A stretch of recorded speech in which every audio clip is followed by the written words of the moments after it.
Masya Allah. Baik jamaah, luar biasa nih pembahasan kita hari ini. Kita masih akan membahas terus mengenai tema kita hari ini. Tapi sebelumnya saya mau ngajakin dulu jamaah untuk nonton dulu tayangan berikut ini. Silakan. Aparat Polsek Petarukan Pemalang, Jawa Tengah bersama pihak Desa Widodaren, Babinsa, dan unsur lain mempertemukan dua keluarga yang bersih tegang atas bangunan tembok rumah yang menutupi akses jalan. Dikutip dari Kompas.com, petugas mengundang Tri Budi selaku warga yang rumahnya terisolir dan keluarga Sukendro pemilik tanah. Kapolsek Petarukan AKP Heru Irawan mengatakan dalam pertemuan tersebut belum ada titik temu antara dua keluarga itu. Menurut Heru, pihak pemilik tanah bersikukuh mendirikan bangunan tembok karena sudah hak dan sudah dibagi waris. Sementara Tri Budi meminta keadilan agar tanah bisa dijual setelah sebelumnya sudah dibayarkan uang mukanya pada 2020. Meskipun pada perjalanannya dikembalikan secara sepihak oleh keluarga Sukendro. Heru menegaskan aparat kepolisian menjembatani kedua belah pihak agar menemukan solusi terkait hal tersebut.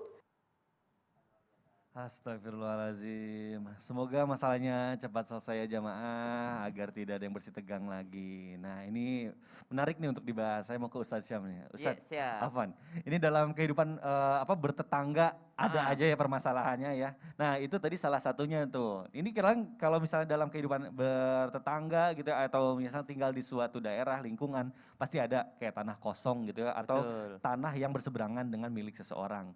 Nah ini kadang seperti video tadi di tayangan. Kadang kita karena mungkin orangnya itu udah lama nggak nempatin atau misalnya orangnya nggak ada, kita menganggap tanah kosong itu milik kita. Kadang kita suka tanam tanaman suka kita gunain misalnya jadi tempat nongkrong gitu ya. Nah tapi ini menurut Islam gimana sih hukumnya kalau kita contohnya menanam tanaman di tanah yang bukan milik kita atau ya bisa dikatakan itu juga tanah gas atau rampasan. Nah ini mohon penjelasannya nih Ustadz Syam nih silakan. Tabe guruku Ustadz Maulana, Ustadz Bani, Mas Mikdad serta guru-guru kami dimuliakan Allah Subhanahu wa taala. Bismillahirrahmanirrahim. Alhamdulillahirabbil alamin wassalatu wassalamu ala asyrafil anbiya'i wal mursalin sayyidina Muhammadin wa ala alihi wa sahbihi ajma'in. Asbahna wa asbahal mulku lillahi rabbil alamin. Subhanaka la ilma lana illa ma 'allamtana innaka antal alimul hakim. Rabbi shrah li sadri wa yassir li amri wahlul 'uqdatam min lisani yafqahu qawli waj'al li waziran min ahli. Amin amin amin ya rabbal alamin. Kata ghasab itu diambil dari surah Al-Kahfi ya. Di dalam kisah perahu itu, amma safinatu fakanat limasakin ya'maluna fil bahri fa aradtu an a'ibaha wa kana wara'ahum malikun ya'khudhu kulla safinatin ghasba. Jadi kata ghasab, ada ghasab itu merampas hak orang lain. Maka subhanallah ada satu ayat dalam Al-Qur'an ba'da naqul a'udzubillahi minasyaitonir rajim. Ya ayyuhalladzina amanu la ta'kulu amwalakum bainakum bil batil. Wahai orang-orang yang beriman, jangan kalian memakan harta sesama kalian dengan jalan yang batil.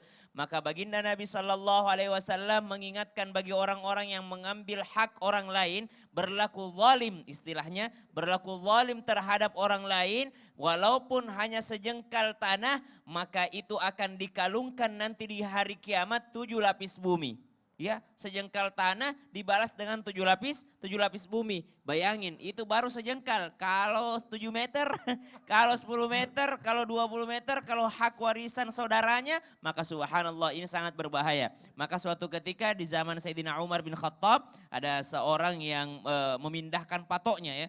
Jadi dalam riwayat disebutkan dia pindahkan patoknya. Kata tetangganya, perasaan ini pindah patoknya ini. Kata orang tersebut enggak gitu kan.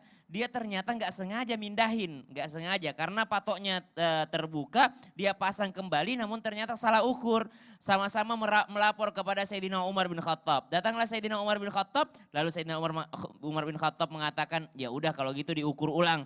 Diukur ulang ternyata betul kegeser patoknya. Maka orang tersebut tadi yang tertuduh, yang tergeser patoknya mengatakan ya udah dia suruh pembantunya, khadimnya, dia suruh pembantunya, sekretarisnya untuk menggeser kembali. Kata Sayyidina Umar bin Khattab, jangan pembantumu kau suruh, kau lah yang kerjakan itu, kau yang pindahin, ya kau yang langsung perbaiki lagi. Apa kata dia? Ayolah sejengkal doang ini, ayolah sejengkal doang ini, lagian mau ku kembalikan lagi kok sejengkal doang. Apa kata Sayyidina Umar bin Khattab? Sejengkal yang terlihat tapi itu 7 lapis ke bawah.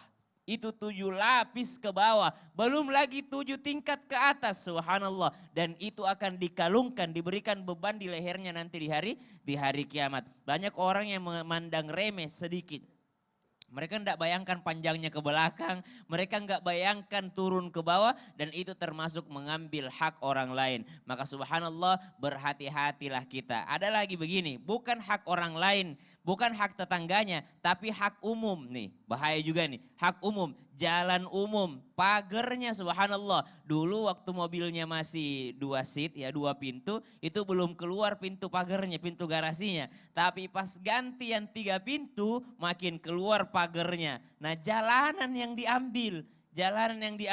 Atau mungkin dia bikin tempat sampah subhanallah. Itu kalau tidak minta dari haknya siapa yang punya fasilitas umum itu akan dikalungkan di hari kiamat. Maka sangat berhati-hatilah kita masalah tanah ini. Karena ada ancaman langsungnya dari Rasulullah SAW. Waduh nauzubillah. Karena kadang kita mikirnya alah cuma berapa sih udahlah nggak apa-apa gitu ya. Ya kan sering gitu. kan, sering komplek tuh keluar tuh garasinya. Bener banget.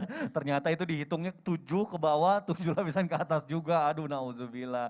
Baik alhamdulillah nih dapat ilmu baru. Tapi Ustadz Syam nih, Siap. saya masih ada yang pengen ditanyain. Iya. Karena sempat lihat sosial media nih beberapa minggu terakhir ini banyak sekali kasus-kasus pemalakan. Baik itu kayak supir-supir truk gitu yang suka dipalak di tengah jalan.